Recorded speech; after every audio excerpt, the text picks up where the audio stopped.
दैहिक ताप कौन कौन से हैं, ध्यान चाहता हूं आप सबका। तुलसीदास जी ने चौपाई लिखे, लेकिन वर्णन नहीं किया कि दैहिक कष्ट कौन कौन से हैं। मैं सांख्य दर्शन से आपको ये सुना रहा हूं। सांख्य योग महर्षि कपिल ने लिखा है, वो क्या मानते हैं दैहिक कष्ट को, उसके अनुसार व्युत्पत्ति क्रम से सुनते हैं।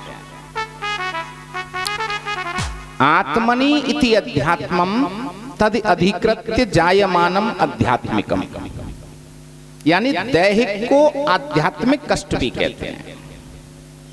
आध्यात्मिक कष्ट माने शारीरिक और मानसिक।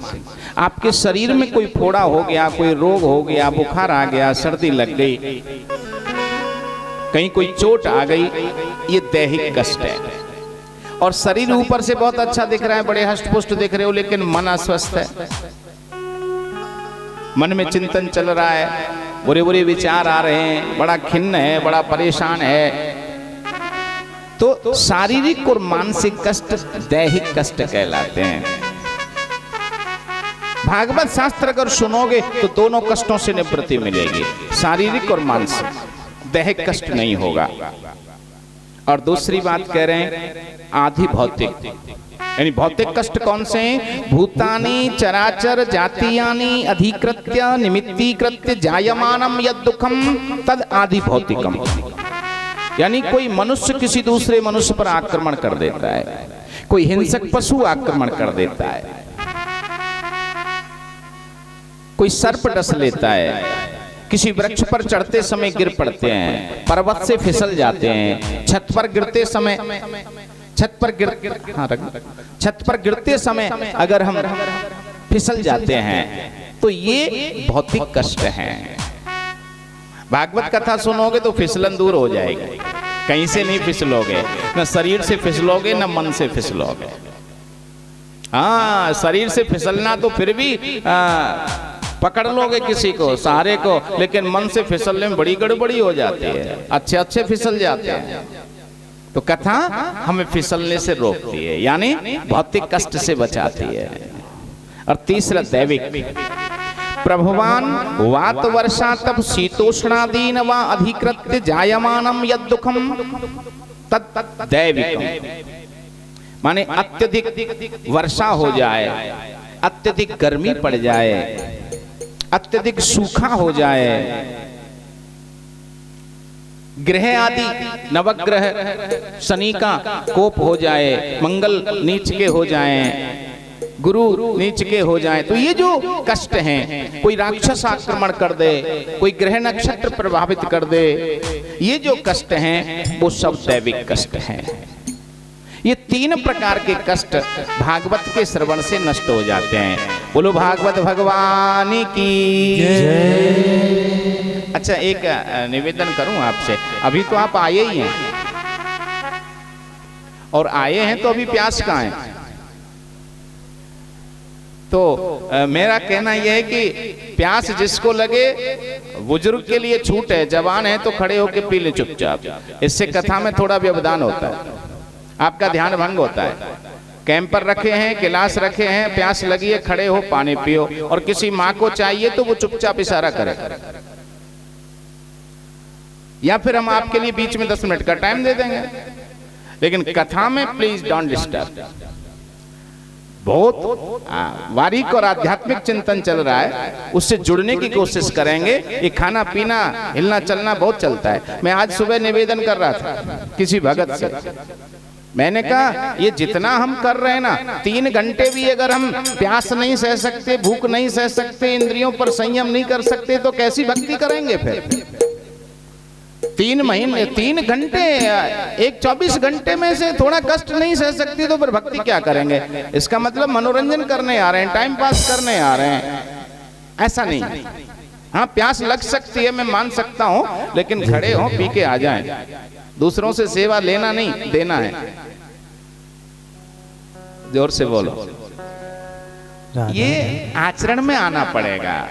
जब तक हम खुद आचरण से नहीं जुड़ेंगे ना, गड़बड़ी हो जाएगी। सेवा करने वाला उदार हृदय कर रहा है, लेकिन आप भी तो सोचिए आप क्या कर रहे हैं। वो तो सेवा कर रहे हैं, आपको वहां से पानी लेके आया, आपने क्या किया?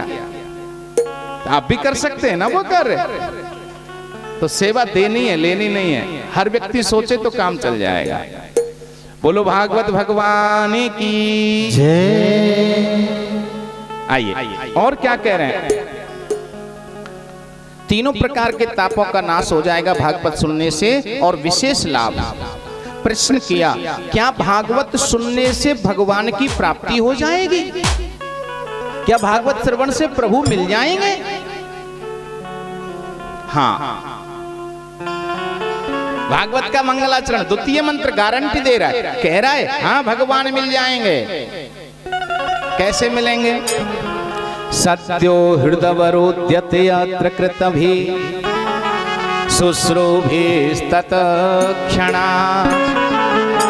जिस समय आप मन बना लेते हो ना घर में बैठ के कि आज मुझे कथा सुनने जाना है, भागवत कह रही है, शास्त्र कह रहा है, भगवान कह रहे हैं, उसी वक्त आपके हृदय में भगवान आ जाते हैं।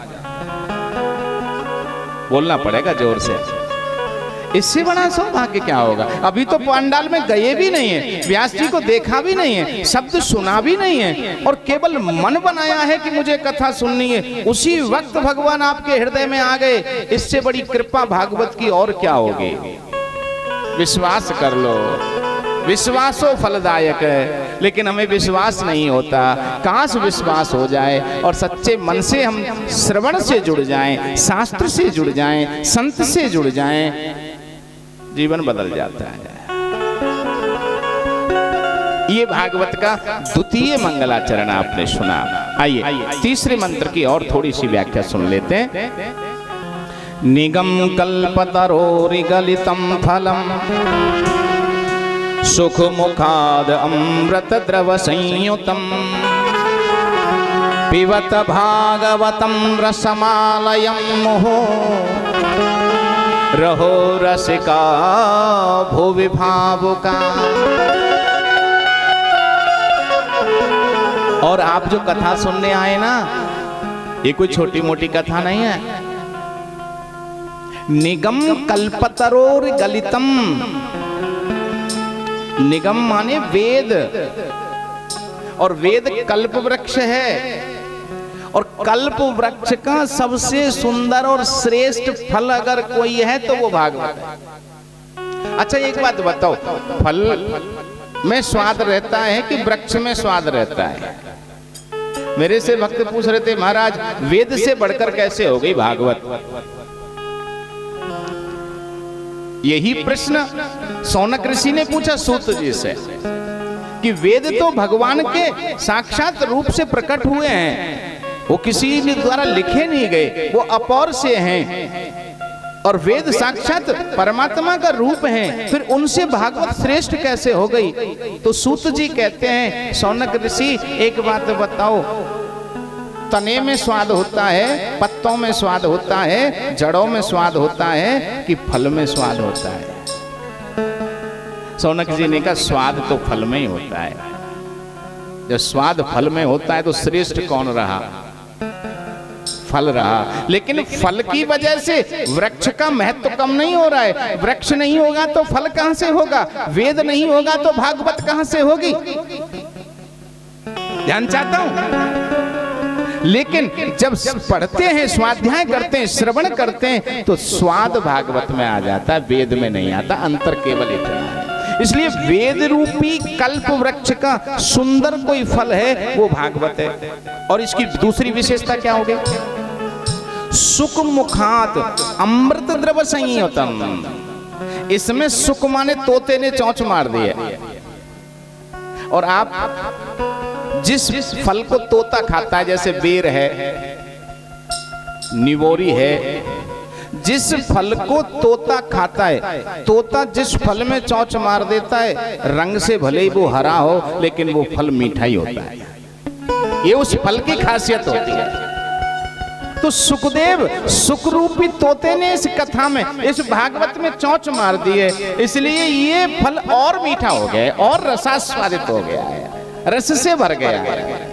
पिबत भागवतम रसमालयो मोह, इसलिए इस रस से भरे, इसमें छिलका और गुठली नहीं है। दूसरी बात, फल भी बहुत देखे, लेकिन बिना छिलका बिना गुठली का फल केवल रस ही रस है, अमृत द्रव संयुतम। और रस भी कैसा? अमृतमय, जो अमर करता है, जो जन्म मृत्यु के चक्र से छुड़ाता है।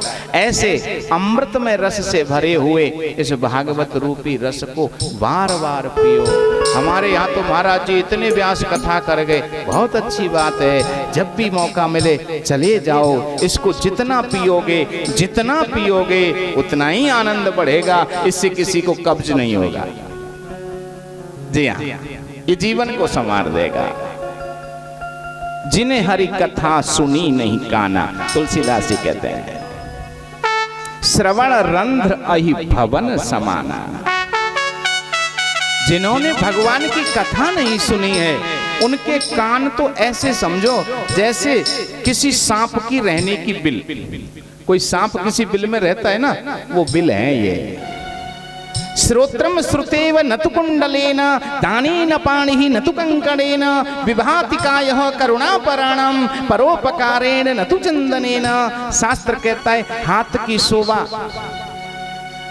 दान देने से होती है, कंगन पहनने से नहीं होती। और कान की शोभा शास्त्र सुनने से होती है, कुंडल और झुमके पहनने से नहीं होती। शरीर की शोभा परोपकार करने से होती है, लवली फेयर लगाने से नहीं होती है। क्रीम पाउडर का लेप करने से शरीर की शोभा नहीं होगी। शरीर की शोभा परोपकार करने से होगी, परहित करने से होगी। इसलिए सचमुच ये भागवत का रस तो बार बार पीने योग्य है, इसको बार बार पीना है। ये 3 मंत्र हमने सुने। आइए एक सुंदर सा भजन सुनते हुए आगे चलते हैं, फिर कथा में प्रवेश करते हैं। कि राम नाम लेते रहो जो